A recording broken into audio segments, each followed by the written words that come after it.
ഈസാ നബി അലൈഹിസ്സലാമിന് അള്ളാഹു വലിയ മുഅ്ജിസത്ത് കൊടുത്തിട്ടുണ്ടല്ലോ. ഖബറിന്റെ ഉള്ളിലുള്ളത് കാണാനും കേൾക്കാനും അള്ളാഹു മുഅ്ജിസത്ത് കൊടുക്കുകയാണത് അള്ളാഹുവിന്റെ കഴിവാണ്. കറാമത്ത് മുഅ്ജിസത്ത് നബിമാരെ കഴിവല്ല, അള്ളാഹുവിന്റെ കഴിവാണല്ലോ. ഈസാ നബി അലൈഹിസ്സലാം ഒരു ഖബറിന്റെ അരികിൽ ചെന്നാൽ അതിന്റെ ഉള്ളിലുള്ള അവസ്ഥ ലൈവായി ടിവിയിൽ കാണുന്ന പോലെ പടച്ചോൻ കാണിച്ചു കൊടുക്കാൻ. അതുകൊണ്ട് സുഹൃത്തുക്കളെ, ഈസാ ഇബ്നു മറിയം പണ്ട് ജീർണിച്ചു പോയൊരു ഖബർ യാത്രയിൽ കണ്ടു. ഈസാ നബി അലൈഹി ഇസ്ലാം തന്റെ കൂട്ടുകാരോടൊപ്പം തന്റെ സഹായികളെ കൂടെ അങ്ങനെ കടന്നു പോവുകയാണ്. അപ്പോൾ ഒരു ഖബർ കണ്ടു. എന്താണ് ആ ഖബറിന്റെ അവസ്ഥ എന്നോ? മയ്യത്ത് ജീർണിച്ചിരിക്കുകയാണ്, ചീഞ്ഞു നാറുകയാ, ദുർഗന്ധമാണ്, മലക്കുകൾ ശിക്ഷിച്ചു കൊണ്ടിരിക്കുകയാണ്, ഇരുമ്പിന്റെ ദണ്ഡുകളെ കൊണ്ട് എല്ല് പൊട്ടിച്ചു കൊണ്ടിരിക്കുകയാണ്, തീ കൊണ്ട് കത്തിക്കപ്പെട്ടുകൊണ്ടിരിക്കുകയാണ്. ഭയാനകമായ ശിക്ഷ കണ്ടു. മയ്യത്ത് വന്നതിലുണ്ട് ശിക്ഷകളേറ്റതായി. അത് കണ്ട് നബിയും അന്നു അവിടം താണ്ടലായി. ആ ഖബറിൽ ഇങ്ങനെ ഭയങ്കര ശിക്ഷ നടക്കുന്നുണ്ട്. അത് ഈസാ നബി ഇസ്ലാം കണ്ടു, തൻ്റെ കൂട്ടുകാർക്ക് കാണിച്ചു കൊടുത്തു. സങ്കടപ്പെട്ട് പറഞ്ഞു, ഇവിടെ നിൽക്കണ്ട, ഈ ഖബറാളി ഭയങ്കര ശിക്ഷിക്കപ്പെടുന്ന മഹാ തമ്മാടിയാണ്, നമുക്ക് പോവാന്ന് പറഞ്ഞ് പോയി. കുറേ ദിവസം കഴിഞ്ഞിട്ട് പിന്നെ ആ വഴിക്കന്നെ തിരിച്ചു വരുമ്പോൾ ഈസാ നബി തൻ്റെ കൂട്ടുകാരോട് പറഞ്ഞു, നമ്മൾ ആ ഖബർക്ക് ഒന്നുകൂടി നോക്കിയാലോ. പിന്നീട് ആ വഴി തന്നെ നബി മടങ്ങുന്നതായി, പണ്ടത്തെ ഖബർ അപ്പോൾ പ്രകാശിക്കുന്നതായി.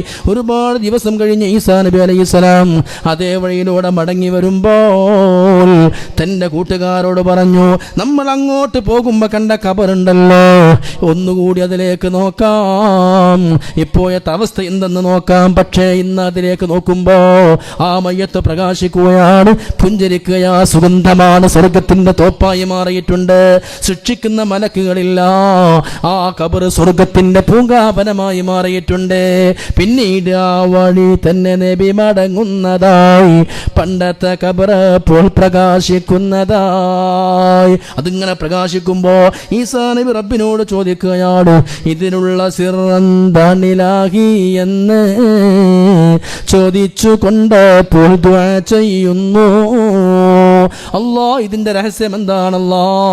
അങ്ങോട്ട് ഞാൻ പോകുമ്പോ ഈ മയ്യത്ത് പൊട്ടിക്കരയുകയായിരുന്നല്ലോ, ജീർണിച്ച മയ്യത്തായിരുന്നു, ദുർഗന്ധമായിരുന്നു, ശിക്ഷിക്കപ്പെടുകയായിരുന്നു, നരകത്തിന്റെ കൊണ്ടായിരുന്നു. ഇപ്പോ ഇത് പ്രകാശിക്കുന്നുവല്ലോ അല്ലാ, ഈ മയ്യത്ത് ഇപ്പൊ സ്വർഗത്തിന്റെ ഹരികാരനാകാൻ കാരണം എന്താണ്? റബ്ബിനോട് പൊട്ടിക്കരഞ്ഞ് ദുആ ചെയ്യുമ്പോ അല്ലാഹു ജിബ്രീലിനെ പറഞ്ഞേക്കുകയാണ്. ക്ഷണം തന്നെ ജിബ്രീൽ വന്നു റബ്ബിൽ നിന്ന് വിവരങ്ങളെല്ലാം വിശദമായി പറയുന്നു. ജിബ്രീൽ അലൈഹിസ്സലാം ഇറങ്ങി വന്ന് നബി തങ്ങളോട് ഈസാ നബിയോട് പറയുകയാണ്, ഈസാ നബിയെ, നിങ്ങൾ അല്ലാഹുവിനോട് ദുആ ചെയ്തതിന് ഉത്തരമായി ഞാൻ കടന്നു വന്നതാണ്. നിങ്ങൾ അങ്ങോട്ട് യാത്ര പോകുമ്പോ ഈ ഖബർ മുഴുവനും ശിക്ഷയായിരുന്നു, നരകത്തിന്റെ ശിക്ഷയായിരുന്നു. ഇങ്ങോട്ട് വരുമ്പോ ഈ ഖബർ സ്വർഗമാകാൻ കാരണം എന്താണെന്നറിയോ? ഇവൻ തമ്മാടിയായ ഒരു ഫാസിഖായ മദ്യപാനി വ്യഭിചാരിയായ മനുഷ്യനായിരുന്നു. ഇവൻ മരിക്കുമ്പോൾ ഇവന്റെ പെണ്ണിന് ഗർഭമായിരുന്നു, പരിപൂർണ ഗർഭിണിയായിരുന്നു. ഇവൻ മരിച്ചവനെ ഖബറടക്കിയിട്ട് പിന്നെ ആ പെണ്ണ് കുറച്ച് ദിവസം കഴിഞ്ഞപ്പോൾ പ്രസവിച്ചു. അതിൽ ആൺകുട്ടിയുണ്ടായി. ആ ആൺകുട്ടി എങ്ങ് നടക്കാനും മിണ്ടാനും പിച്ചു വെച്ച് നടക്കാനും പ്രായമായപ്പോ ഇവന്റെ ഭാര്യ ആൺകുട്ടിയുടെ കൈപിടിച്ചുകൊണ്ട് ഒരു ഉസ്താദിന്റെ മുമ്പിലേക്ക് കൊണ്ടുപോവുകയാണ്. എന്നിട്ട് ഖുർആനിലെ ബിസ്മി, അന്ന് ഖുർആനില്ലല്ലോ, നബിതങ്ങൾക്കാണല്ലോ ഖുർആൻ കിട്ടിയത്. ഈസാ നബിന്റെ കാലത്ത് എന്ത് ഖുർആനാണ്? പക്ഷേ നമ്മുടെ ഖുർആനിന്റെ ബിസ്മിക്ക് സമാനമായ ഒരായത്ത് ആ വേദഗ്രന്ഥത്തിലുണ്ടായിരുന്നു. ആ ഉസ്താദ് ആ കുട്ടിയുടെ മുഖത്ത് നോക്കിയിട്ട് ബിസ്മി അങ്ങ് ചൊല്ലിക്കൊടുക്കുമ്പോ ആ നിഷ്കളങ്കനായ പൈതല് ഉസ്താദിന്റെ ചുണ്ടിലേക്ക് നോക്കിയിട്ട് ബിസ്മി അങ്ങ് ചൊല്ലിയപ്പോ ആ കുട്ടി ഉണ്ടാകാൻ കാരണമായ ആ കുട്ടിന്റെ വാപ്പാന്റെ ഖബറുണ്ടല്ലോ, അല്ലാഹ് സ്വർഗമാക്കി മാറ്റിക്കൊടുത്തു നബിയേ. വേറൊന്നുമല്ല, ഇവൻ ദോഷിയായവനാണ് എന്നാൽ തന്നെയും മരിക്കുന്ന സമയത്തുണ്ട് ഇവനൊരു ഭാര്യയും, പരിപൂർണ ഗർഭിണി ആയിരുന്നവളന്ന്, പിന്നീട് അവൾക്കൊരു കുട്ടി വെളിയിൽ വന്ന്. ഇവ മരിക്കുമ്പോൾ ഭാര്യ ഗർഭിണിയാണ്. പിന്നെ ഓള് പ്രസവിച്ച കുട്ടിനെ ഇങ്ങനെ വലുതാക്കി പാലും കൊടുത്തു വളർത്തി മദ്രസ ചേർത്തി ദൈനംദിനം അതിലേക്ക് പോയി വരവാക്കി. ആ കുട്ടിയെ ഒരു മൂലരെടുത്തൊരു ആരെടുത്ത് ഏൽപ്പിച്ചു. അങ്ങനെ ചൊല്ലിക്കൊടുത്തു ഉസ്താദ് ബിസ്മില്ലാഹി, അവനേറ്റ് ചൊല്ലിയതും ബിസ്മില്ലാഹി.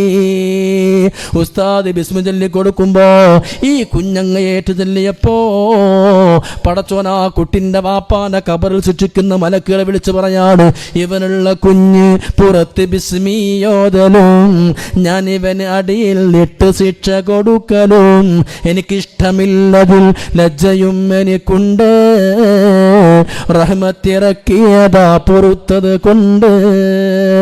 ഇവന്റെ വാപ്പാന് ഞാൻ എങ്ങനെ ഇവിടെ ശിക്ഷിക്കും? ഇവന്റെ കുട്ടിയാണല്ലോ ഖുർആൻ ഓതുന്നത്, ഇവന്റെ കുട്ടിയാണല്ലോ ബിസ്മി ചൊല്ലുന്നത്. ഇവന്റെ കുഞ്ഞ് ഭൂമിയുടെ മുകളിൽ നിന്ന് ബിസ്മി ചൊല്ലുമ്പോ ആ കുഞ്ഞിന്റെ വാപ്പാനെ എങ്ങനെ ഞാൻ അടിയിലിട്ട് ശിക്ഷ കൊടുക്കും? എനിക്ക് സമ്മതിക്കാൻ കഴിയൂല. ഞാനൊരു മാന്യനാണ്, ഞാനൊരു പ്രതാപിയാണ്, എന്റെ അന്തസ് സമ്മതിക്കുന്നില്ല. അവന്റെ കുഞ്ഞ് ഭൂമിയുടെ മുകളിൽ നിന്ന് ബിസ്മി ഓതുമ്പോ അവന്റെ വാപ്പാൻ അടിയിലിട്ട് ഞാൻ എങ്ങനെ ശിക്ഷിക്കുകയാണ്? ഇവനുള്ള കുഞ്ഞ് പുറത്ത് ബിസ്മിയോദലും ഞാൻ ഇവന് അടിയിൽ ഇട്ട് ശിക്ഷ കൊടുക്കലും എനിക്കിഷ്ടമില്ലതിൽ ലജ്ജയും എനിക്കുണ്ട്, റഹ്മത്തിറക്കിയതാ പൊറുത്തത് കൊണ്ട്. അതുകൊണ്ട് ഈസ നബിയെ, നിങ്ങൾ അങ്ങോട്ട് പോകുമ്പോ ഈ മയ്യത്താകുന്ന തമ്മാടിയുടെ മകനെ ഖുർആൻ പഠിക്കാൻ ചേർത്തിരുന്നില്ല. അന്ന് ആ കുട്ടി പഠിക്കാനായിട്ടില്ല. നിങ്ങൾ തിരിച്ചു വരുമ്പോ ഇവന്റെ കുട്ടി ബിസ്മി ഓതാൻ തുടങ്ങി. അങ്ങനെ കബറങ്ങ് മാറിയതാണ്. അപ്പോ നമ്മുടെ പള്ളിയിൽ ഒരു കുഞ്ഞ് ബിസ്മി പഠിക്കുമ്പോ, ഒരു ഖുർആന്റെ ഫാത്തിഹ പഠിക്കുമ്പോ അതിനേക്കാൾ ഈ പള്ളിക്കാട്ടിൽ കിടക്കുന്ന കബറാളികൾക്ക് മറ്റെന്ത് കിട്ടാനാണ്? ഈ കബറാളികൾക്കും ഇവിടെയുള്ള നാട്ടുകാർക്കും മരിച്ചുപോയ മുൻഗാമികൾക്കും ലഭിക്കുന്ന ഏറ്റവും വലിയ ഫദ്ല് ആ ഖുർആന്റെ പാരായണമാണ്. അതിനേക്കാളും പുണ്യമുള്ള മറ്റൊന്ന് നമുക്കവർക്ക് നൽകാനില്ല. മുത്തുനബി തങ്ങൾ പഠിപ്പിച്ച മറ്റൊരു ചരിത്രമുണ്ടല്ലോ, തഫ്സീറിന്റെ കിതാബുകളിൽ കാണാം. ഇന്നല്ലാഹ അർസല മീകാഈല വജിബ്രായീല ലിയഹ്ലിക ഖറയ. ഒരു നാട് നശിപ്പിക്കാൻ വേണ്ടി അല്ലാഹു മലക്കുകളെ പറഞ്ഞേക്കുകയാണ്. ജോർദാൻ കണ്ടിട്ടില്ലേ പ്രിയപ്പെട്ടവരെ? നമ്മൾ ഡെഡ് സീ കണ്ടിട്ടില്ലയോ? ചാവുകടൽ കണ്ടിട്ടില്ലയോ? JCBയുടെ നഖം കൊണ്ട്, JCBയുടെ കൊട്ടുകൊണ്ട് ഭൂമിയങ്ങ് മാന്തിയിട്ട് കീമേൽ മറിച്ചിടുന്ന പോലെ അല്ലാഹുവിന്റെ മലക്കുകൾ എത്രയോ നാടുകളെ നശിപ്പിച്ചിട്ടുണ്ടല്ലോ. ഏത് സമുദായത്തെ? സമൂത് സമുദായത്തെ നശിപ്പിച്ചിട്ടുണ്ട്. ഇതുപോലെ തിന്മകൾ ചെയ്യുന്ന, തമ്മാടിത്തരങ്ങൾ ചെയ്യുന്ന ഒരു നാട് നശിപ്പിക്കാൻ അല്ലാഹു മലക്കുകളെ പറഞ്ഞേച്ചു.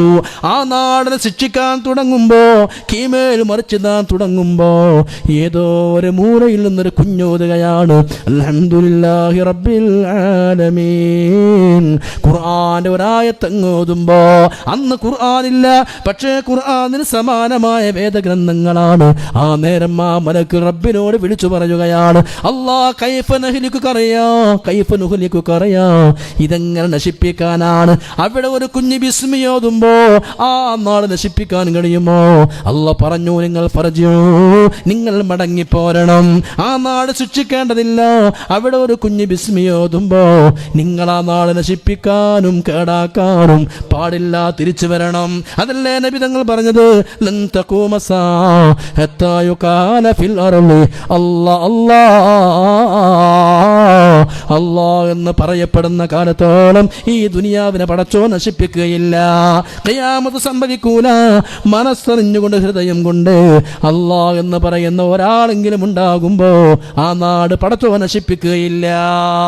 ലൻ തഖൂമ സഅതു ഹത്താ യുഖാല ഫിൽ അർളി അല്ലാഹ്. ഇതെന്തിനായി പറയണത്? ഇതൊരു വഹലല്ല. ഇത് കാതുകൊണ്ട് കേൾക്കേണ്ട പ്രസംഗമാകരുത്. ഹൃദയം കൊണ്ട് ഏറ്റെടുക്കാൻ കഴിയണം. ഈസാ നബിയുടെ ചരിത്രം പോരെ നമുക്ക് മനസ്സിലാക്കാൻ. മരിക്കാനൊരു മണിക്കൂർ മാത്രമേ അവശേഷിക്കുന്നുള്ളൂ എന്ന് പറയുമ്പോൾ എന്തെങ്കിലും ഇൽമു പഠിച്ചോ എന്ന് പറഞ്ഞിട്ട് മരണപ്പെട്ട സ്വഹാബിയുടെ ചരിത്രം പോരെ നമുക്ക് മനസ്സിലാക്കാൻ. ഒരു നാട് മുഴുവനും കേമേൽ മറിച്ചിട്ട് ആ നാട് കുട്ടിച്ചോറാക്കാൻ ചെന്ന മലക്കുകൾ ആ നാടിൻ്റെ ഒരു മൂലയിൽ നിന്നൊരു ഫാത്തിഹയുടെ ബിസ്മി ഓതുന്ന കുട്ടിയുടെ ശബ്ദം കേട്ടപ്പോൾ റബ്ബ് അവരെ തിരിച്ചു പറഞ്ഞയച്ചില്ലയോ? എങ്കിൽ ഇതിനും വലിയ അനുഗ്രഹം മറ്റെന്താ പ്രിയപ്പെട്ടവർ? നമ്മുടെ കേരളത്തിന് പടച്ചോൻ തന്നതും അതാണ്.